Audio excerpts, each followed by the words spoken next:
What's up with the story of Rumpelstiltskin? Hi, I'm Nick.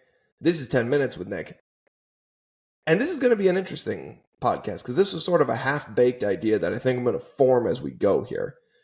But for some reason, I was thinking about the story of Rumpelstiltskin. Now, for those of you who don't know the story, Rumpelstiltskin is the story not of the imp Rumpelstiltskin, but actually of a young woman. A young woman who is, for some reason, I forget the crux of the story now, but she's locked in a tower by a king and is told, hey, I want you to spin this straw into gold, and if you do that, I won't kill you. Like all fairy tales, and particularly these fairy tales, it sort of has a dark origin, lots of, potential ways to die. And obviously, the young woman cannot spin straw into gold. The king is trying to set her up to die. Like, he's trying to kill her. It's what he's doing. So she's stuck overnight, and she's delayed as long as she can, and now she has to try and spin the straw into gold, and she has no idea how she's going to do it. When along comes this little imp, little elf, whatever the actual description is. And the elf says, well, I'll help you. And all you have to do is promise me your firstborn child. And to a young woman who was not married at the time, this seemed like a very fair trade for something that she did not even possess in the moment. And so she said, okay. And with the imp's help, the straw was spun into gold. The king was so impressed that he had the woman marry his son. Beautiful, wonderful, a fanciful love story. Until, of course, the young woman falls pregnant. And at her falling pregnant, the imp appears again and the young woman says, I can't. I will love this child. I love my husband. I can't give this child to you. And he says, a deal's a deal, but if you can guess my name before the sun comes up, I will not take the baby. And through a series of events, she eventually learns the name of the elf. And when the elf comes, she says the elf's name, Rumpelstiltskin. He falls into a pit, disappears, and the young woman is able to keep her baby. In the original German, I assume then birds pecked her eyes out or something, because that's how the Germans rolled. Almost everything ended in tragedy. But the key to that story, and sort of the crux of the story, is that once she learned the name of what she was looking at, she essentially defeated it. She conquered it. Well, where does that idea come from? I'm sure it comes from other places in history, but a key place that it comes from is the concept in the Bible of the names of things. Naming things in the Bible has a huge significance, and not just the fact that, it helps us identify each other. No, there was a greater significance to it. For example, in the Bible, everybody knows kind of the story of Abraham and Sarah, but what most people don't realize is that before the story was Abraham and Sarah, it was Abram and Sarai. Before God sort of moved in their lives, it was not Abraham and Sarah, it was Abram and Sarai. And God made them a promise, but until the point at which they were ready to live up to that promise, God did not change their names. And then he said to them, you are no longer Abram and Sarai. I rename you Abraham and Sarah. Essentially, this is not how the names are translated, but essentially he renamed them as two of his people. He did a very similar thing later with some of the descendants of Abraham and Sarah, including specifically Isaac. This is going to be I'm going to get this wrong. But the 12 tribes of Israel were the 12 sons of Jacob. And he was renamed because he changed, because God worked in him and changed him, changed his identity, changed him from old into a new name. But a new identity came with a new name. He could not become what he was meant to become until he was given a new name. Even, the Son of God.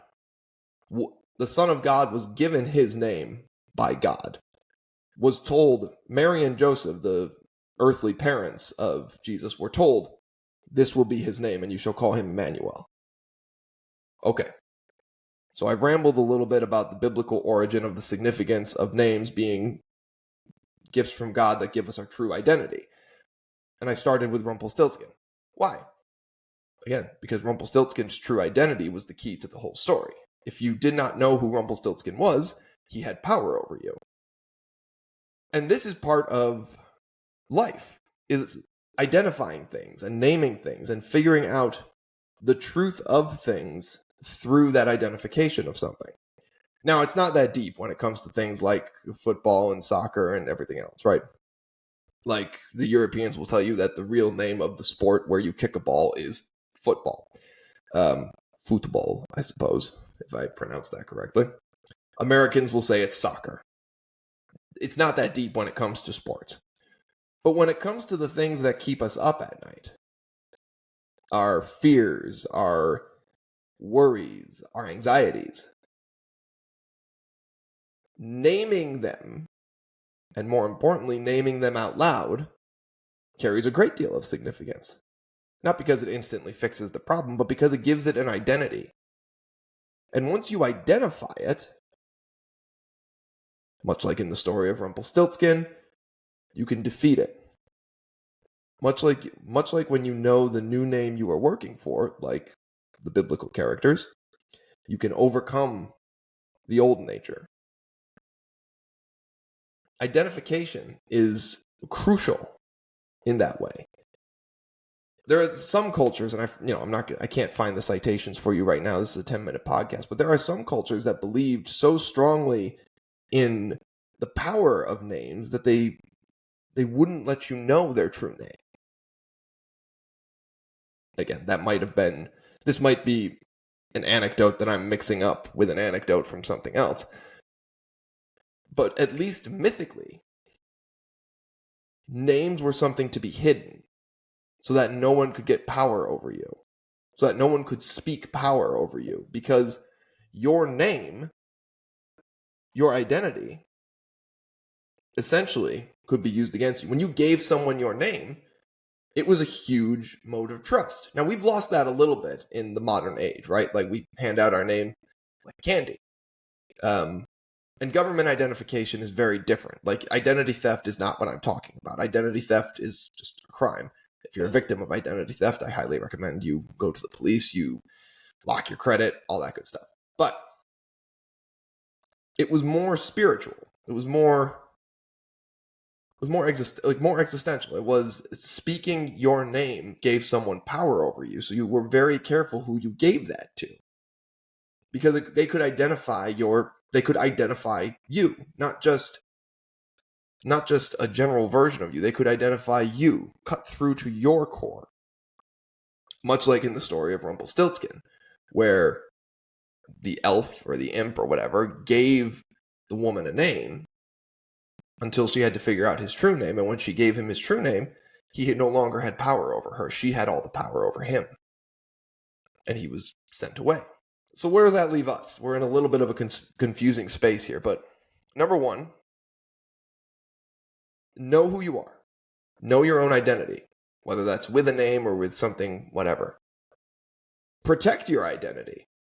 And again, not credit-wise, but protect who you are as a person from those who could speak your identity and have power over you. And number three, if you are afraid of something, learn the name of what you're afraid of. Because once you know what it is, you'll be able to stop it. You'll be able to defeat it. You will have power over it instead of it having power over you. And keep in mind that the things I say should be taken with a giant grain of salt. Always. And what do I know? I'm just an idiot with a microphone. Not my best work, but I promise you, we'll get better and better. This is 10 Minutes with Nick. Wow, I did that backwards. I did that sign off backwards. If you like what I said, like and subscribe. If you don't like what I said, leave a mean comment. Try to guess my name. I'm Nick. This is 10 Minutes with Nick. Have a great day.